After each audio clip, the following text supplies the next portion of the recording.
Assalamu alaikum. Good afternoon, everyone. Welcome in this ROB session, second one, surgical one. I want to thank Dr. Muhammad and Al-Qasimi team for the excellent arrangement and invitation. And let us welcome our expert speakers. Dr. Singul is a well-known surgeon in the vitreoretinal field.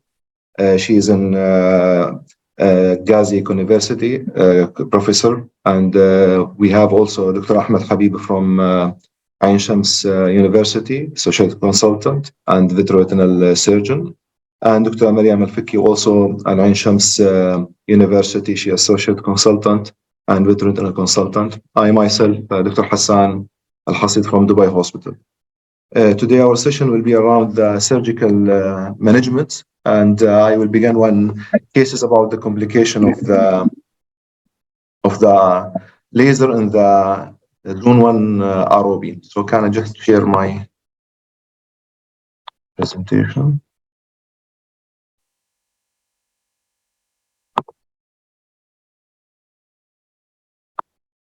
You can see, yeah? Yeah, we can see now. Yeah. Laser complications, we know that there is earlier complication for any laser, like the second day after the laser. This sometimes could be for the over-treatment of the laser, like vitreous hemorrhage, sometimes exotic detachment, hyphema, closed angle glaucoma. And sometimes we can see the second day the skipped area because of under-treatment, because this is, we need to know these cases because it could sometimes affect our results. And we have late complication like high myopia, macular ectopia, constricted visual acuity field, and shallow anterior chamber, and even anterior chamber, anterior segment atrophy. So let me present one of our cases which we faced during our practice. This is babies when we reach our hospital. It was 33 postmenstrual age and 23 gestation age. Patient, the baby has multiple morbidities, RDS, anemia, sepsis, and something which we noticed that she has eye discharge with redness. There is discharge, it looked like conjunctivitis. So we collected the eye culture for the patient, and the diagnosis was aggressive ROB in the Zone 1. So you can see here even we took RETCAM, you can see the conjunctival, how it looked like before we began. And she has lens vasculosa, additional vasculosa, and here you can see the first examination for this patient. You can see the loops and the aggressive, the tortuosity, dilation. So we diagnose it from now that this is aggressive ROB. So as the patient has conjunctivitis, so for us, we said that we wanted to document the case, or we go for FFA, and you can see here the MVEs and everywhere in both eyes, and there is leakage. And the primary eye culture was gram negative. So for us, it was here that should we go by the injection? Because for us, the treatment for this aggressive ROB mostly should be, according to our practices, that anti-VEGF. But the problem here, we can't use it because there is high risk to have endophthalmitis. So we discussed this is with multidisciplinary specialty, infectious disease, pediatric ophthalmology, about what we should do, how we can manage. All of them, they said you can't use an injection, any antibiotics until you have a free from discharge, at least 3 days. Somebody should have culture. So we go then for laser the case. So we do the laser for the case, and we do good laser. I did the laser myself, even in this case, because I know that could be sometimes complicated. The laser went good. She has edema, and generally we document the laser. And here the patient, the eye culture came as a stenotrophomonas. This is one of the maybe what she has in her upper respiratory and in the skin and even in the eye. And she was resistant for most of the antibiotics. And the patients here, we give her the problem is the patient in spite of the laser, and you can see there is some kind of pre-retinal hemorrhage. We thought that this could be related for the anemia, but on the right side you can see there is some kind of NVE, and there is hemorrhage around that. So we expected that it's this persistent ROB. So we try to treat the baby for the conjunctivitis, and we prepare the patient for the injection. And this is before the injection. You can see even within 3 days, the patients have developed even the tractional retinal detachment. So we know that the surgical should be as soon as possible for the left eye, and even the right eye. This is one week after the left eye, and this is in spite of the injection in the right eye. You can see there is stage 4 in the nasal side, and so this is patient underwent bilateral lens-sparing vitrectomy in both eyes. You can see there is residual traction on the inferior arcade in the left eye, and the right eye is stable. The second case which I wanted to present about that, the laser and the zone one, this is another case, patient 30 weeks postmenstrual age. The gestation is 25, the same as all the scenario, the babies in the in ICU, RDS, anemia, necrotizing endocarditis, multiple morbidities. The patient has ROB in zone 1, and she's African family, refused the anti-VEGF treatment, and she said, I wanted to do the laser. So we took the consent for the laser, and here you can see the patient has stage 3 with a plus in the right eye, pre-plus in the left eye. So it went. We document the laser render it cam to avoid any missing or skip area, because for us this is something revisiting the baby and general anesthesia. For us, we put that we should document even, and we examine by this one eye done by me and the other by my colleagues. So the patient went well, regress, everything is good. But 6 weeks later, we have reactivation in the right eye and the left eye. So for us, we can see that there is no even skipped area, nothing there. We can see could we go for the injection? Could go for laser, where we should laser? So we did for her angiography. So you can see in the right eye, in spite of we have evidence that most of the retina is already destroyed, but maybe there's some areas where we can see the pigmentation, just the pigmentation. So we decide to go and retreat these areas. So we retreat. You can see even we took the photo for that, where we treat the areas. So and the patient has, after that regression, the regression in the inferior part of that the patient after the laser, 6 weeks around the laser in both eyes. So aggressive ROB is the incidence around 8% in the depending on the sometimes depending on the areas or demographic, but mostly around will be 8% in the population. The laser treatment for aggressive ROB, mostly in 50 cases, it will be 50% of the cases will be end by poor anatomical outcome. And recurrence of the ROB treated by conventional laser in the zone 1 has around 40% for recurrence. This according to the BH study and even the Rainbow study. In spite of there is some few reports that they say that the laser could have less reactivation in the zone 1.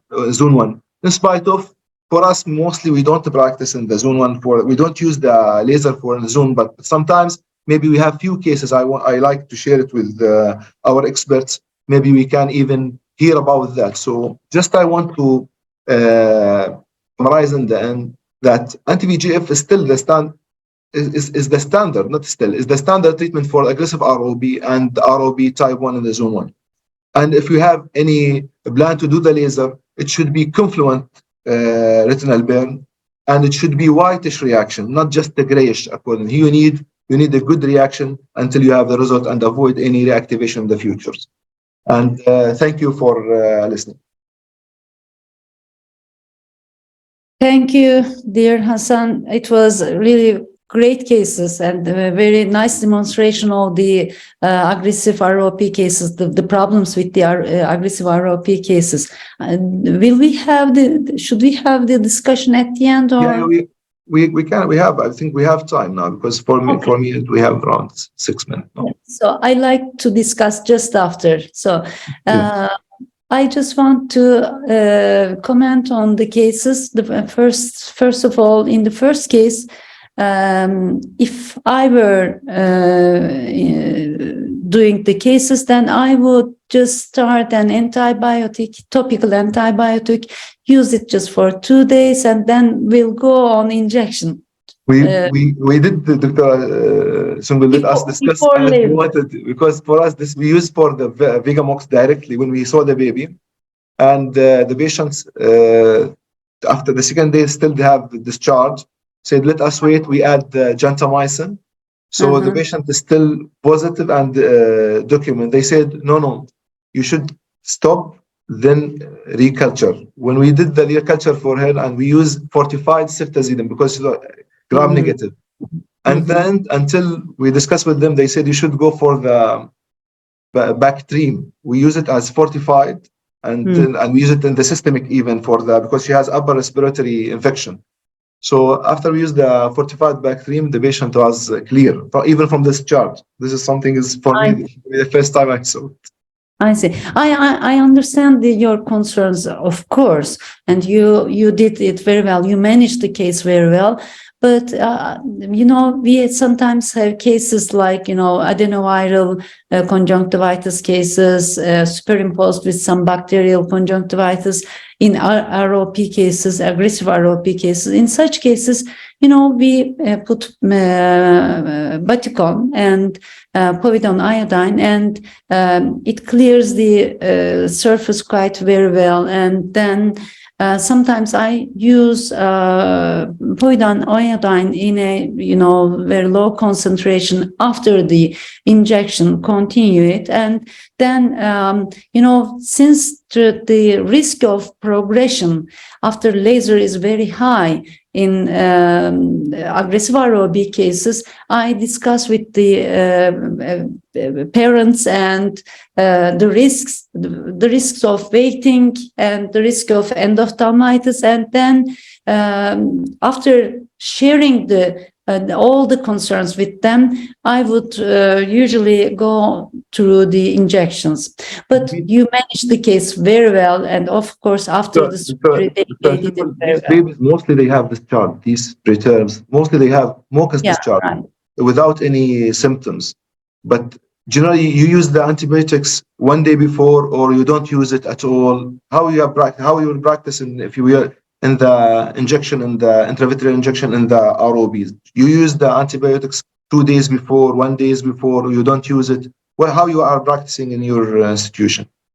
I don't use antibiotics routinely, but if there's any discharge, then I start using antibiotics before the injection, and I don't wait too much. Just if it's aggressive ROP, maybe 1-2 days at most, not more than that, and then go on with the injection. And I may continue if it's culture positive, or if it is a very bad infection, it looks very bad infection, then I continue with povidone iodine, like 1% or so topical, together with antibiotics. So it supports the prevention of endophthalmitis during after the injection, like 3-4 days, not more than that. And for the second case of yours, I would check if there's anything like fever with genetic testing. In such cases, you did the laser very well, and it's not an aggressive ROP case. So the reactivation rate should be very, very low, but it was reactivated very badly.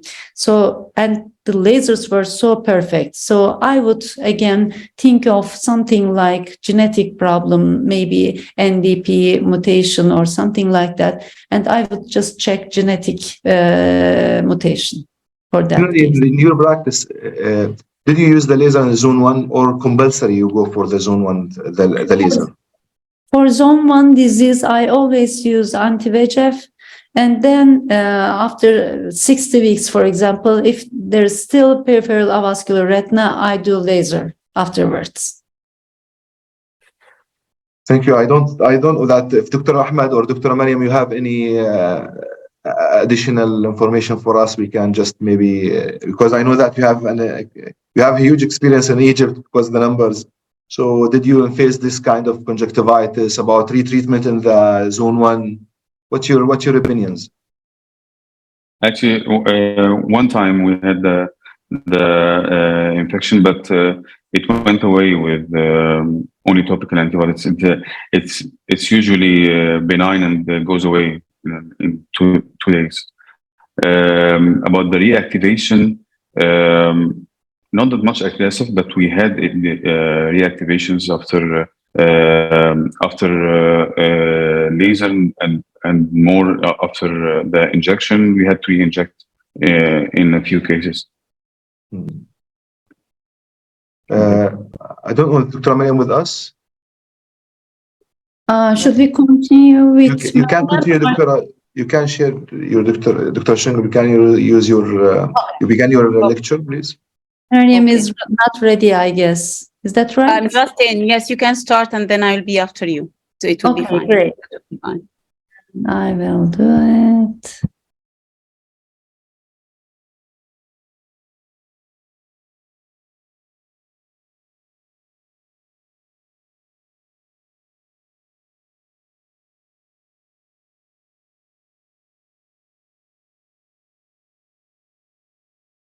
So can you see it now?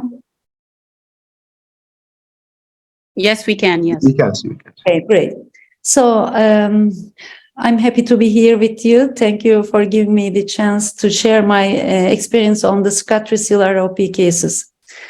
The cicatricial ROP has been defined first for the first time by ICROP group in 1987, and they described some peripheral and posterior segment changes, and the peripheral changes were like failure to vascularize in peripheral retina, abnormal branching vessels, pigmentary changes, vitreoretinal interface changes, peripheral retinal folds, lattice-like degenerations, and some directional and rhegmatogenous retinal detachment.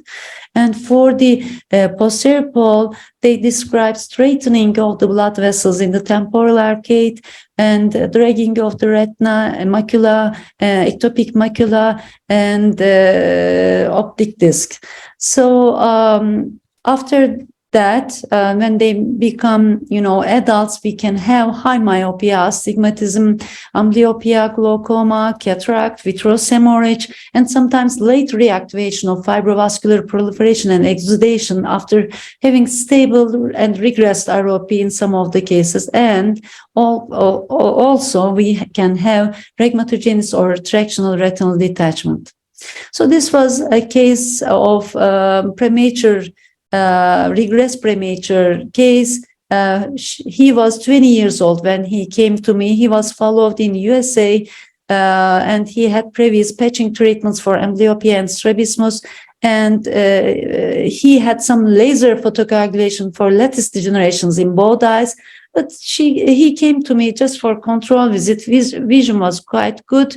And this was the posterior pole. You see some narrowing of the angles of the major retinal arcades and a little bit ectopic macula to the temporal side. Macula was great in OCT, but when we have the fluorescein angiography, you see very well documented avascular retina and some pathological vessels in the ridge area and with some lasered lattice degenerations. So this was in zone 2. That was very interesting for me. And then we did laser to those peripheral avascular retina totally. And he's doing well since 6 years. And what if we don't do such lasers? They can have rhegmatogenous retinal detachment in those thin avascular retina. And when you see an adult ROP case with rhegmatogenous retinal detachment in adolescents, for example, they are usually misdiagnosed as Stickler disease. Please ask about prematurity when you see an adolescent or young rhegmatogenous retinal detachment associated with high myopia and especially with a shallow fovea. And we also have tractional component also. we may have. So when we have rhegmatogenous retinal detachment, they are usually more complex detachments. They usually require multiple procedures, and they end up with lower visual and anatomical outcomes. And 2/3 of the patients who underwent vitrectomy had poor postoperative visual acuity. This was such a case, an 11-year-old boy with sudden loss of vision in the left eye, which was the better eye previously.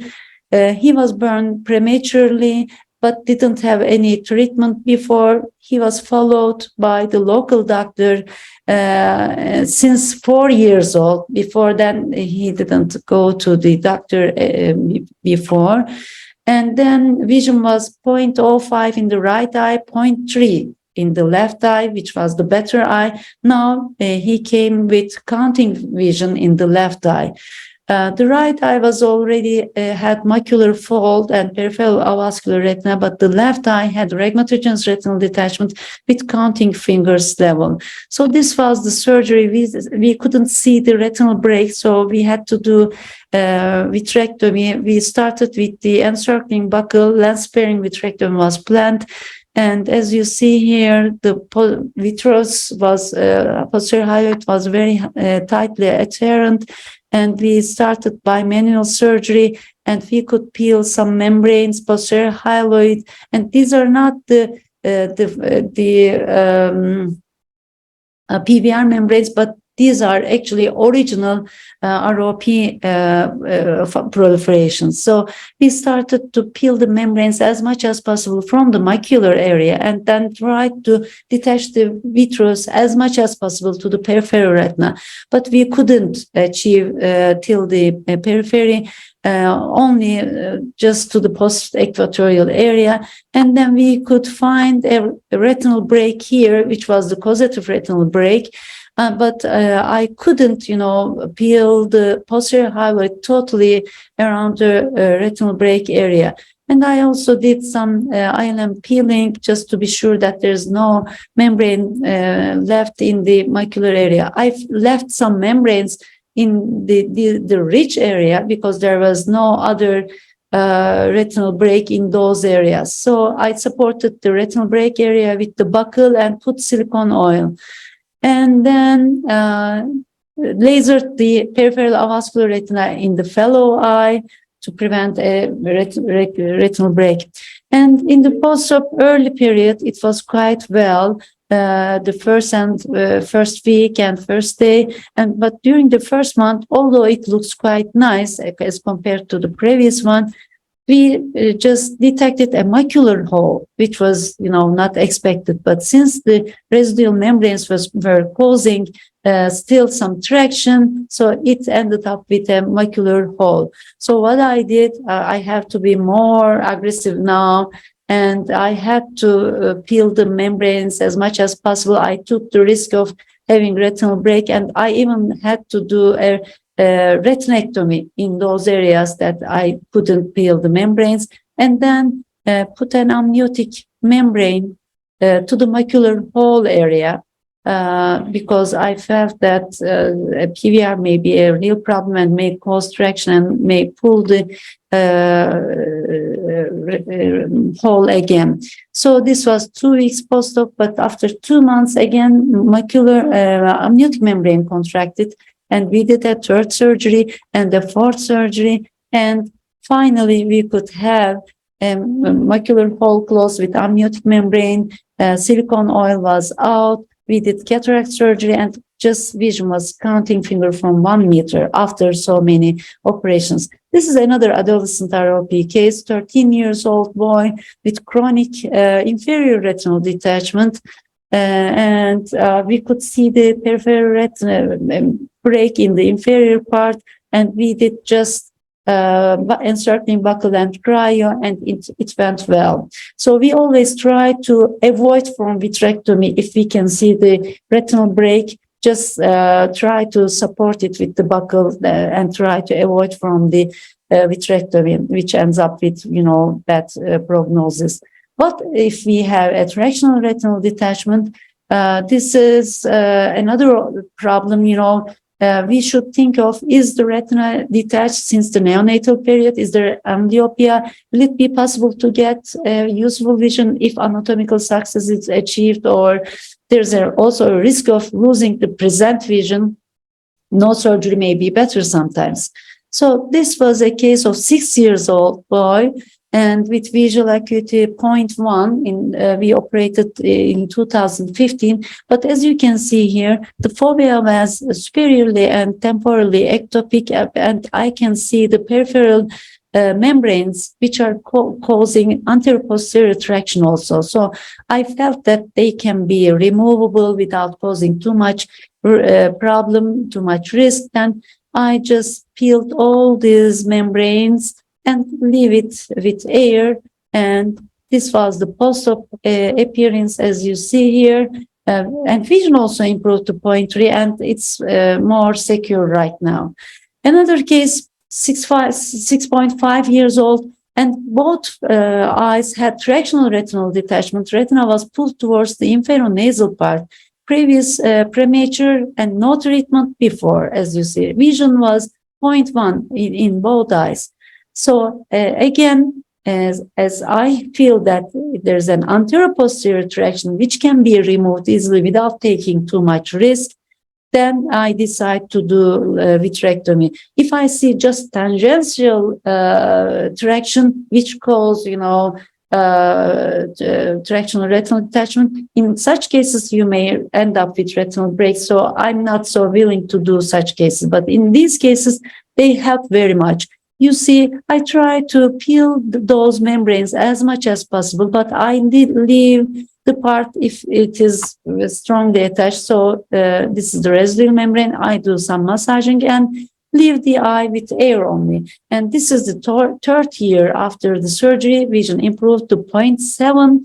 And, life of this this child has changed. And this is the fellow eye. It ended up with 0.3, and the retina was attached quite nicely. And this is another case with 20, again, premature, but came to me after 4 years. The fellow eye was already light perception, no light perception, but with the right eye, there was some hand motions. And the posterior ultrasonography was not so bad, so I decided to do operation to the right eye. And as you can see here, it was leukochoric, so I started with lensectomy. And after peeling the membrane step by step, layer by layer, and I could relieve the retina, as you can see here, and it ended up with very good result. You see, this was during the end of the surgery, and this is 5 years afterwards, and he has quite good ambulatory vision right now. So we collected our data and published in Indian Journal of Ophthalmology. And my take-home messages are: premature babies need lifelong follow-up, and late reactivation with proliferation from peripheral avascular retina and exudation and vitreous emerge may develop in these eyes. And high myopia, lattice degeneration, vitreoretinal interface disorders are very common.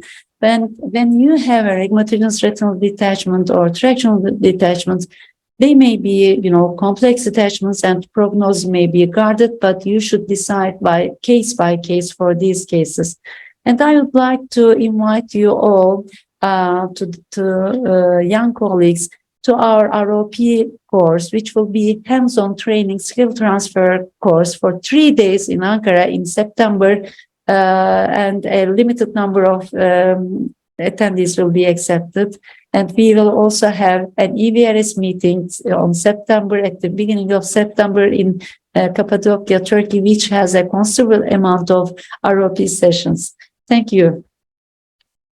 Thank you, Dr. Shingul, for this excellent cases and very, very informative lectures. Maybe we can just postpone the discussion because already the time we can take Dr. Mariam presentation, or still is not ready. Dr. No, Mariam? I'm ready. Yeah. Yes. Please, can you share? Yes, we can see it. Yes. So thank you so much for the invitation. I will be talking about the stage 4 surgery for retinopathy of prematurity. As we all know, the idea of the surgery in ROP is to relieve all the forces of traction without creating injury of the retina. So the main goal is to find your planes. To know your planes of traction or where to dissect, you have to do a good preoperative examination, intraoperative examination, use all your tools, be patient. And also post-operative, you can do a sequential surgery that would be specially for stage 5, not for stage 4. So let us go for stage 4 ROP. Usually in those cases, we do a lens sparing pars plana vitrectomy, except if the retina is very close to the lens and you think you can injure the retina preserving the lens. So now you would leave the lens to remove it, not to injure the retina. So the prognosis of the surgery, as we all know, for stage 4A is much better than for stage 4B because of the preservation of the foveal anatomy and thus better preservation of vision. So let us go for our cases. This is a case of a stage 4A with a highly active plus disease. So what are the forces of traction here? We have a force that is dragging the retina center, which we call the centrifugal force, and another one pushing it outside. And we have this circumferential force of traction on the summit of the fold, and also an anteroposterior force dragging it upwards. So first I go for trimming of the vitreous, which is holding the retina to the peripheral wall and also anteriorly up to the lens with the cutter 360 degrees. And before completing this completely, I have to go to the center of the ring to cut the vitreous so that the ring will not close completely over itself after leaving the peripheral traction. As you can see. And after I do this, I will go to cut the part of the ring with no vessels. I did not go any close to the fold itself because it is highly vascular. So if you go very close, you will cut the blood vessels and you will have a post-operative bleeding. And as you see, I inject at the end of the surgery Helon because it will keep the tension well formed after the surgery. I secure these sclerotomies very well to make sure I don't have a post-operative leak, which is one of the causes of post-operative hemorrhage. And this is a picture of the case finally. This is another case which had a highly active plus, and as you can see, there is a lot of new vessels in the edge. The retina was not too high. So in this case, I decided to do first an intravitreal injection, and you can see when I entered that the retina is much less vascularized. So in this case, I attempted to do a central PVD. I don't like doing PVD in those cases because it is risky. It may cut the retina, but if I can remove the vitreous over the central part within the ring, it will allow the retina in the central part to flatten and not crunch over itself post-op. So if I can elevate just a part of the vitreous, I don't aim to remove it, even just opening a part, and then it will do a spontaneous PVD. As you can see, when I'm elevating it, it is very adherent to the retina. I stop when I feel it's risky and it can create any breaks. And actually, this is controversial. You can do it without a PVD. This is controversial. And again, this is the picture of the case pre and I think that was 1 or 2 weeks or 1 month post-op. This is another case which was a very highly aggressive retinopathy of prematurity. That case was not for surgery primarily. It was for injection. You have a fibrovascular proliferation 360 degrees. There was some retinoschisis. The retina does not look to be detached now, but I knew that after the injection, it can go for retinal detachment. So if you have a case like this, you have to keep in mind that you may need surgery and be prepared for what will happen next. So this is a picture of the case after 1 week. The new vessels are regressing, the plus disease regressed and the new vessels also, but the retina is starting to get elevated here. And this is the picture after 2 weeks. You can see that the retina got highly elevated in this part, and it is going into the fovea. If I would say this edge is going into the fovea. So now I decided to do a lens sparing pars plana vitrectomy again. Sorry. Oh, sorry, because one slide is dropped here. Okay.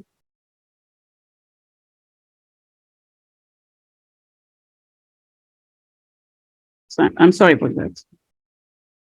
So again, in this case, I decided to do, after doing a core vitrectomy, I decided to elevate the hyaloid, but in this case, it was very sticky. So I made like a small opening in the vitreous over the central area only with the bent needle. And then with the vertical scissor, I'm creating I'm trying to cut the vitreous 360 degrees, this vitreous condensation.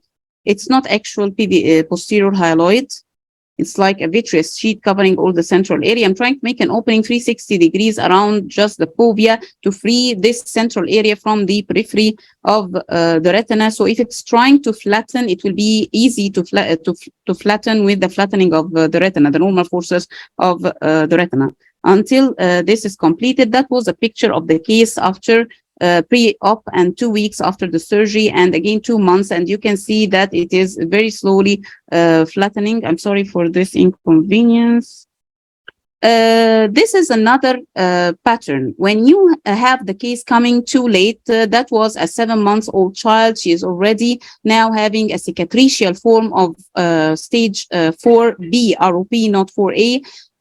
So in this case, you can dissect close to the surface of the retina because you don't have any active plus disease anymore, and no active blood vessels on the surface of the retina. So I have to dissect the forces which are getting this fold closings in the central part, and the forces which are dragging the retina peripheral, and also the force of the vitreous condensation surrounding the fold, and the anteposterior force which is dragging this retina upwards toward the lens, as you will see in this surgery. In the very start, beginning of my surgeries, I will go to the start of this. I used to use, to use 3 trocars. Now I stopped doing this, and I will tell you why from this surgery, because the retina is very, the eye is very small, the retina is very high, and when you have 2 trocars here for the instruments, you find that the trocar is long enough to disturb your movement inside the eye. You need this lens of the trocar to be free. You can move your instruments freely and go to planes even very close to the sclerotomy. So those trocars hinder the movement. So I stopped putting these, you will, as you saw in the previous surgery, and I put only a trocar for the infusion, and I don't use trocars for the instruments. So in this case, I start first cutting the vitreous, which is attaching the fold up to the lens with a scissor or something. I don't want to injure the lens. And then after the fold is completely free, I open the central part because it was closing over itself. And then again, I go to the periphery. So the same plan of the previous surgery. In this case, I used Kenacort several times to stain the vitreous remnants. And you will be surprised that you will have a lot of vitreous remnants every time you stain. You remove as much as you see is causing traction only, and the rest you can just leave it. And as I said before, because this case is not an active case anymore, I can cut the vitreous which is on the surface of the fold. I'm trimming the vitreous, like this is a summit. I'm trimming the vitreous on the surface of the fold to allow both layers of the retina to flatten to the periphery easily. And you'll see the effect of opening this part, how the fold will flatten. But you cannot do this if you have an active neovascularization on the surface. It will bleed. So that was a picture of the case like 4 months after the surgery. And you can see how it flattened because you relieved the force of traction and allowing the retina to flatten with the growth of the eye. That was her other eye. And again, I have the anteroposterior forces and the peripheral forces. In this one, I was a bit between removing the trocars. So I put one trocar and I removed the one towards the side of the high retina. And again, I trimmed the part which is holding the retina to the lens. I'm trimming on either sides of the fold. And again, injecting Kenacort after you do a core vitrectomy, you will be surprised for the amount of vitreous still there, which will hinder flattening of this retinal fold. And finally, I cut the vitreous on the summit of the fold to allow the retina and the vitreous on both sides to stretch, and it will settle down. And that was again the picture of the case 4 months later. This is the last case and a typical case presentation. So not all your cases will be, I don't know if we will say this is a stage 4 or a stage 5 ROP. It does not fit in any classification. This was an aggressive posterior retinopathy of prematurity case. She's coming late when she already has a central retinal detachment, very aggressive, as you can see, extensive neovascularization. So in this case, I first decided to, that was her other eye. And I decided in this case to do a bilateral intravitreal anti-VEGF injection as a preparation for vitrectomy. And I kept following up the case week after week, and those blood vessels are not regressing until I had to wait like 1 month. And that was the picture for the right eye. And again, the picture for the left eye. And I thought I would do just a core vitrectomy to allow this retinal fold to set in posterior. But I thought that I lost the case by those 2 pictures. But when I did the core vitrectomy, that was the surgery. I'm getting the surgery to show you that I did a very simple, just core vitrectomy, and I only did a cut of the vitreous, which is surrounding the fold from the central part only. I did not do any management for that retinal fold, just core vitrectomy around it and cutting the vitreous band, which is on the summit of the fold. And surprisingly, I had a flat retina after 2 months. I have a disc and I have a flat macular area on both sides. I don't know if I was delayed in the surgery, but I think that was a good result for me, because if I entered on a highly active plus, I think it would have crunched anyway. So I would not go for a good result. And that was actually the baby.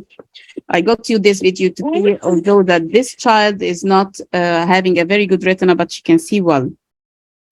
So my take-home message is that complications of this surgery is either lens touch. Lens touch is usually forgiving in those cases, so don't worry if you touch the lens. It can stay like that with a central fibrosis for like 1 or 2 years, no problem.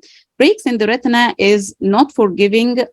Maybe Dr. Singul showed us some good cases, but it's not always the situation, and it's very tough surgery. So if you want to do a PVD, make it a localized, and don't be so aggressive in your surgery.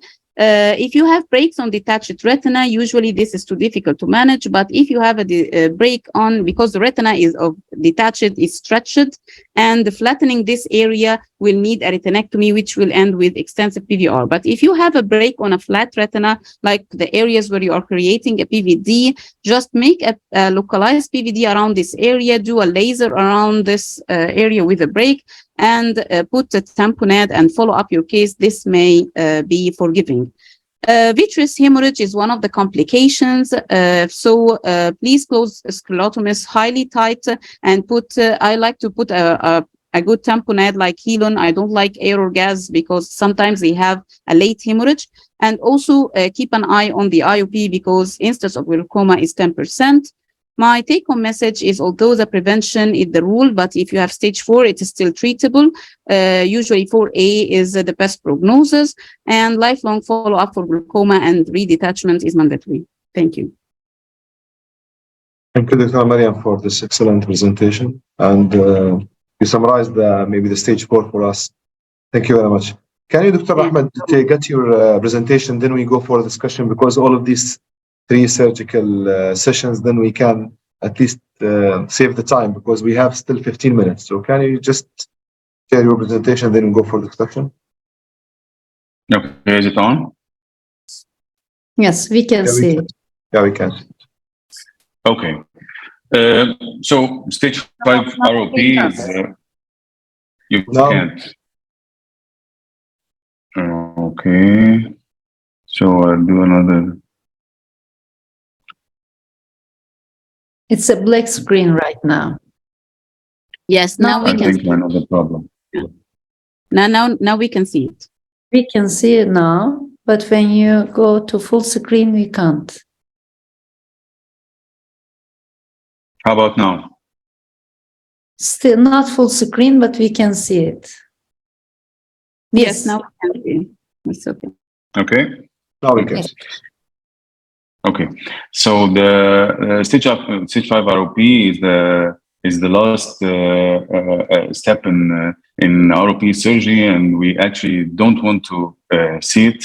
But I'm here to say that the stage 5 ROP surgery is not hopeless. It has some hope, and it has a success rate. And if we can make the patient, the baby, reach some form of vision, like hand motion or form vision, this will differ in his life. So the parents first, when you see a baby with stage 5 ROP, they ask two questions: what does my baby need, and what is the success rate? So in counseling, I always tell the truth, nothing but that. I arm myself with evidence-based data, point out the possible need for multiple surgeries. This is very important. I should make it bleak so as not to increase the expectations, but I don't make it hopeless, because there's actually hope for some use vision. And at the end, I give my advice: if this eye is promising for the surgery or not. For example, sometimes if the baby is if the child is more than 2 years and he has one good eye and the other was stage 5, I advise not to interfere unless they know that it will not be that much useful. But in cases with bilateral stage 5 ROPs, I always push for the surgery. Evidence-based data, the best reported results with anatomical success is 30 to 35% retinal reattachment. Some small papers give actually better. And by success, I mean part of the retina attached, not the whole retina, because usually the whole retina is longer with sustained traction. It is longer than the actual choroid. So it is very rare to find a fully flat retina after stage 5 ROP surgery. Then the visual results is actually 75% light perception. That means that some of the patients that even if it's not attached, it is still they still see light perception, and 5% of those have informed vision, and this is very useful vision actually. Also, the light perception is useful vision, because the baby knows light day from night, and this is important for his sleep, his immunity, and growth, and much more. But the form vision, actually, with the form vision, the baby growing up with the form vision, the baby will manage, and actually it gives him navigational vision. So there are different severity types of stage 5 ROP. We used to call them the good, the bad, and the ugly, but now it's 5A, 5B, 5C, thanks to the ICROP tree. So 5A is when you see the disc, 5B is when you don't see the disc, and 5C is with anterior segment complications. Actually, we can enter up to 5C, and if you see the cornea a little bit hazy, when you enter and clear the AC, the cornea sometimes, or more often than not, it clears up and you can work. Also, the configuration of the detachment is very important. We classify them as anterior and posterior. It either open anterior and posterior, or closed anterior and posterior, or open in anterior or posterior, and vice versa.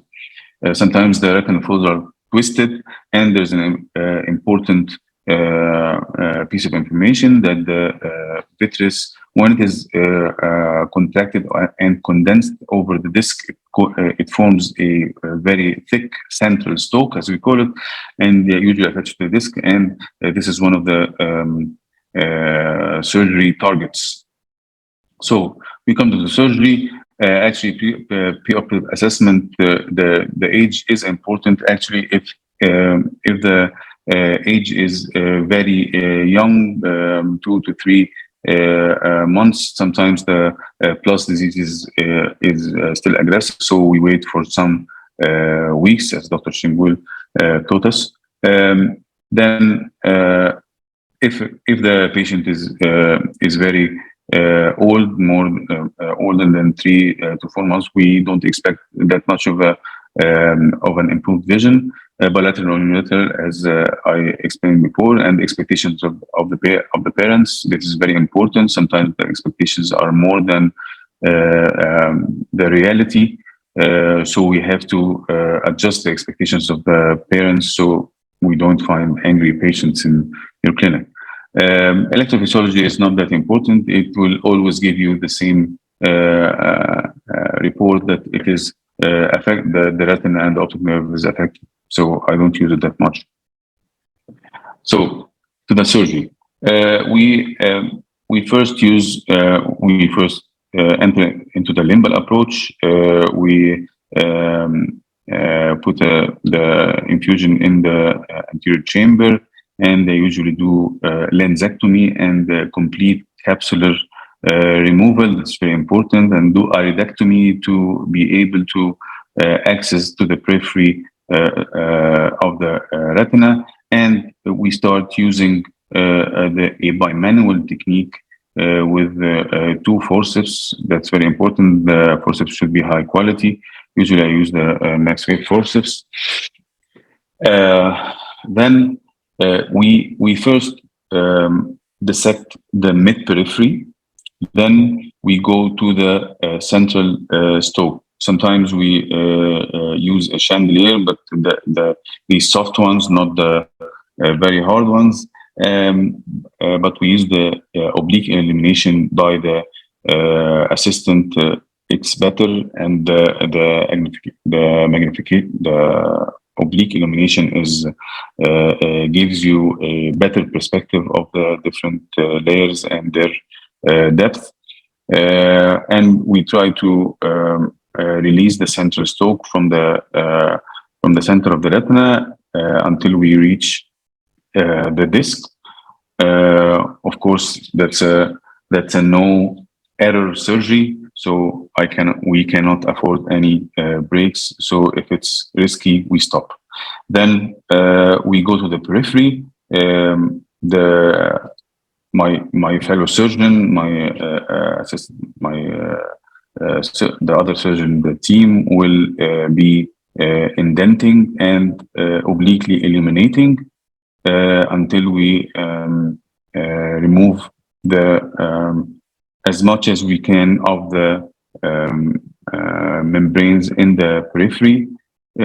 If we see folds between the retina, we call them gutters. We open them so as to give the retina space and freedom to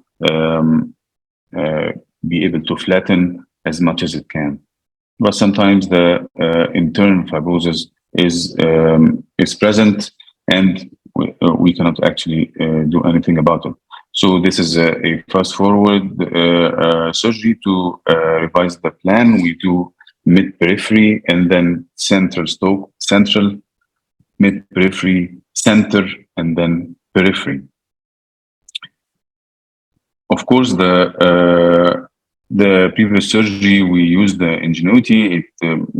That's a recent development, and the Ingenuity gives you better depth perception, so we can use the microscope itself to, with the oblique illumination, to be able to reach deeper parts with both instruments. Of course, the indentation is very important to reach the periphery, and remove as much as possible and release as many gutters as possible until we reach a conclusion. And we try actually to finish the job in one take, because that's because when we enter in another time, the membranes become more stiff and more difficult to deal with. So the results are they actually take a long time, over 2 to 3 months, until they reach the desired outcome. if it's from one time, or we can enter again. Actually, the results improved after we used the new technique with peripheral vitreous removal, and until we for example, this baby had bilateral stage 5 ROP, and now after 2 years she can see the ball, and she can she can have navigational vision. So the surgical perspective, that's the last slide. The plan is to do the mid periphery, center, then periphery. 2 forceps is a good strategy. Peripheral folds and others should be open. Indentation is very important. Instruments, the maxi grip, the shaft forceps, the curved and straight scissors with high quality. It should be available in ulcer or in your arsenal. Illuminated pick. We used to use it a lot. Now it's less with better illumination and the visualization by the Ingenuity. The Ingenuity gives you better depth of focus, greater magnification, and the light gain manipulation. We can use it to with low light with increasing gain to be seen better. With also the group opinions, the light, the oblique illumination, the chandelier lights are very important. And we also use the black HDL biome or recite lens from Oculus. That's a small diameter. If you want to enter by the to see by the recite or biome, and at the same time we can do the oblique illumination from beside the lens. So thank you, and any questions? Thank you, Dr. Ahmed, for this excellent presentation, and really you summarized for the stage 5 for us. And there is just I want to ask you, you don't use any trocar for the stage 5, just you put you don't even try to put the trocar if you finish the periphery, or you don't have, maybe you do, just you to depend to. I don't have any space. Just I have one question for Dr. Mariam about the scleral buckle rule in and Dr. Singul also. We need all of your opinion about stage 4.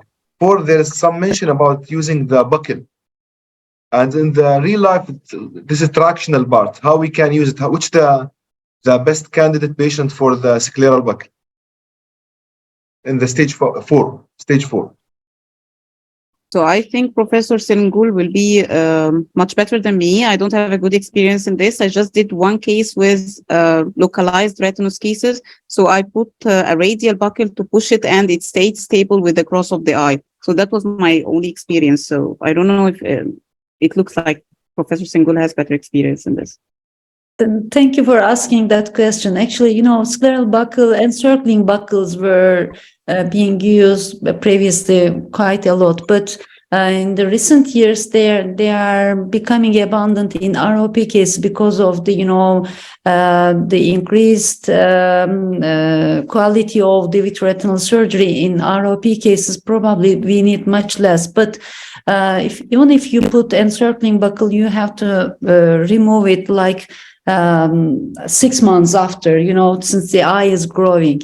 I only use those buckles in cases which are, which come late with tangential membranes causing traction in the macular area, which I feel that if I do the vitrectomy, it may cause more problem to the eye. It may cause retinal break since they are not anteroposterior but just tangential. So in those cases, very rarely, I use encircling buckles, and I remove it 6 months afterwards. And also, I can just put local buckles if I want to save it for a long time, for a longer time.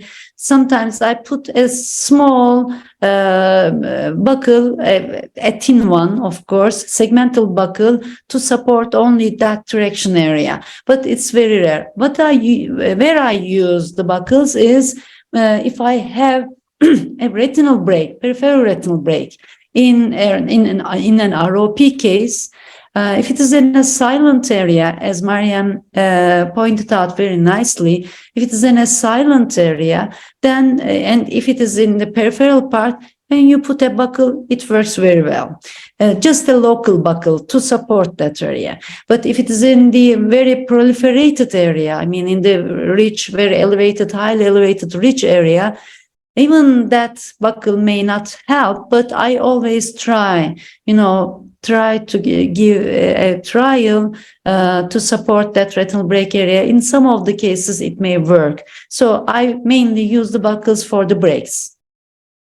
But Dr. Shungul, can I ask a question? Okay. Yeah, please. Yes, Dr. Ahmed. Ahmed, please. Yes, about the first case that you had done, you were already planning the 10-year-old boy with the late ROP RD. You were already planning to do vitrectomy. So what is the buckle for? Oh, What is the retinal buckle? very good question. Thank you. Since it is an lens sparing vitrectomy, so we may not be able to clear the vitreal space totally. So in such cases, I always put a buckle. He was 10 years, 11 years old. So I will not remove, I don't have to remove the buckle. And I always put the buckle to support the vitreal space, because you may not be able to clear all the vitreal space since it's a phakic eye. And what is the directions? Okay, thank you. And what is the age at which you remove the buckle? I mean, what is the minimum age that after that you don't remove the buckle? I don't remove the buckles after 4 years age. Before that, I usually remove it, because at 3 years of age, the eyeball reaches to like 90-95% of the adult size. So. I have a patient. He's 2 years, and I did for him a buckle, but now his eye is actually smaller than the other after 6 months. So I'm planning to remove the buckle. I think Dr. Muhammad already with us in the screen, and we are running after the time, I think. So I'm sorry. I want to thank Dr. Mariam, Dr. Ahmed, Dr. Shungul, as usual. Really, this is fruitful presentations. And I hope that we'll see you more and more and here live in Dubai, inshallah, in the future. Thank you for sharing the information. And I hope that we'll see you here soon, inshallah. Thank you, Dr. Muhammad, for the invitation. Thank you very much, everyone. Thank you, Dr. Sinjul, Dr. Ahmed, Dr. Mariam, and Dr. Hassan. It was an excellent and great session as usual. Thank you. Thank you. Thank you. Can move now. Bye. Bye. Bye. Thank you.